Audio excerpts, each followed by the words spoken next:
بسم اللہ الرحمن الرحیم، السلام علیکم۔ آپ دیکھ رہے ہیں الف نیوز اور میں ہوں آپ کے ساتھ ماجد علی۔ شامل کرتے ہیں پاکستان اور دنیا بھر سے بریکنگ نیوز ہیڈ لائنز۔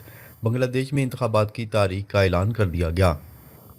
بنگلہ دیشی الیکشن کمیشن نے اعلان کیا ہے کہ ملک میں انتخابات آئندہ سال 12 فروری کو ہوں گے۔ شیخ حسینہ کی حکومت کے خاتمے کے بعد یہ پہلے انتخابات ہیں۔ 12 فروری کو جمہوری اصلاحات کے چارٹر پر ریفرنڈم بھی ہوگا۔ قومی نشریاتی خطاب میں چیف الیکشن کمشنر نے بتایا کہ اس بار اوورسیز بنگلہ دیشی شہری بھی پہلی مرتبہ پوسٹل بیلٹ کے ذریعے ووٹ کاسٹ کر سکیں گے۔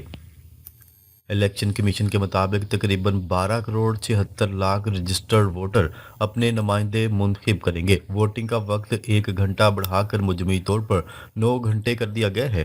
عبوری حکومت کے سربراہ ڈاکٹر محمد یونس نے اس اعلان کو ملک کی جمہوری تاریخ کا اہم سنگ میل قرار دیتے ہوئے کہا کہ 2024 کی تاریخی بغاوت کے بعد یہ انتخاب بنگلہ دیش کے نئے سفر کی بنیاد ثابت ہوگا۔ انہوں نے کہا ہے کہ حکومت الیکشن کمیشن کو مکمل وسائل فراہم کرے گی تاکہ انتخابات شفاف، پرامن اور مکمل طور پر غیر جانبدارانہ انداز میں منعقد ہو سکیں۔ خبر کے اگلے حصے میں بات کرتے ہیں پاک فوج اور چین کی پیپلز لبریشن آرمی کی مشترکہ انسداد دہشت گردی کی مشقیں۔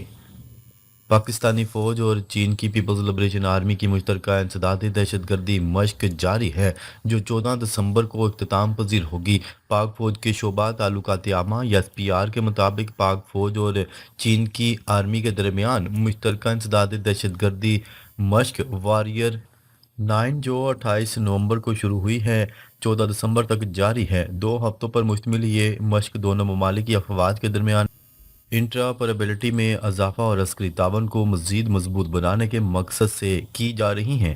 چین کے سفیر نے تقریب میں بطور مہمان خصوصی شرکت کی۔ چین کے دیگر سینئر عسکری حکام بھی ان کے ہمراہ تھے۔ پاک فوج کے چیف آف جنرل اسٹاف نے بطور مہمان اعزاز تقریب میں شرکت کی۔ آئی ایس پی آر نے بتایا کہ تقریب کے دوران مہمانوں کو مشق کے مقاصد، دائرہ کار اور مختلف مراحل سے متعلق بریفنگ دی گئی۔ بعد ازاں شرکاء نے دونوں ممالک کی افواج کی جانب سے پیش کیے گئے مختلف انسداد دہشت گردی ڈرلز کا مشاہدہ کیا۔ خبر کے اگلے حصے میں بات کرتے ہیں چین کے دیو ہیکل ڈرون کیریئر جیو تیان نے اپنی پہلی آزمائشی پرواز مکمل کر لی۔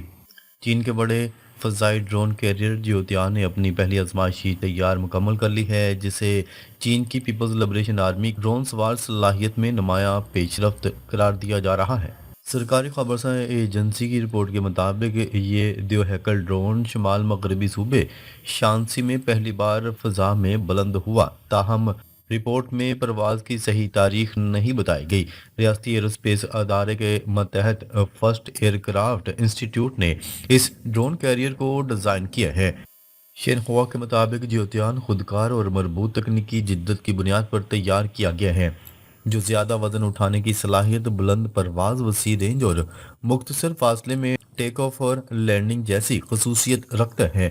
رپورٹ کے مطابق یہ پرواز چین کی بڑے ڈرون کے حوالے سے ٹیکنالوجی میں ایک اہم پیش رفت ہے۔ جیوتیان نے گزشتہ سال نومبر میں چین کے سوہائی ایئر شو میں پہلی بار نمائش کی تھی۔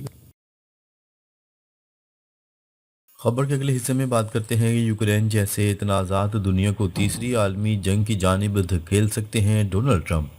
امریکی صدر ڈونلڈ ٹرمپ نے خبردار کیا ہے کہ یوکرین جیسے مسلح تنازعات دنیا کو تیسری عالمی جنگ کی جانب دھکیل سکتے ہیں۔ وائٹ ہاؤس میں صحافیوں سے گفتگو کرتے ہوئے ڈونلڈ ٹرمپ نے کہا کہ اگر یوکرین اور روس کے درمیان جنگ بندی کے امکانات روشن ہوئے تو یوکرین اپنا نمائندہ مذاکرات کے لیے بھیج سکتا ہے۔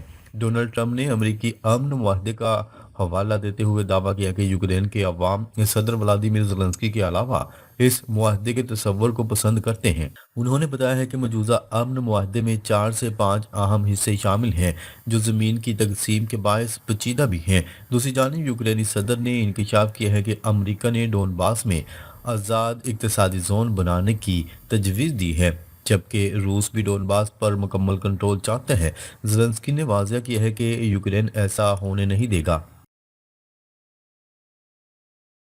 خبر کے اگلے حصے میں بات کرتے ہیں امریکہ نے وینزویلا کے مزید 6 تیل بردار جہازوں پر پابندیاں عائد کر دیں۔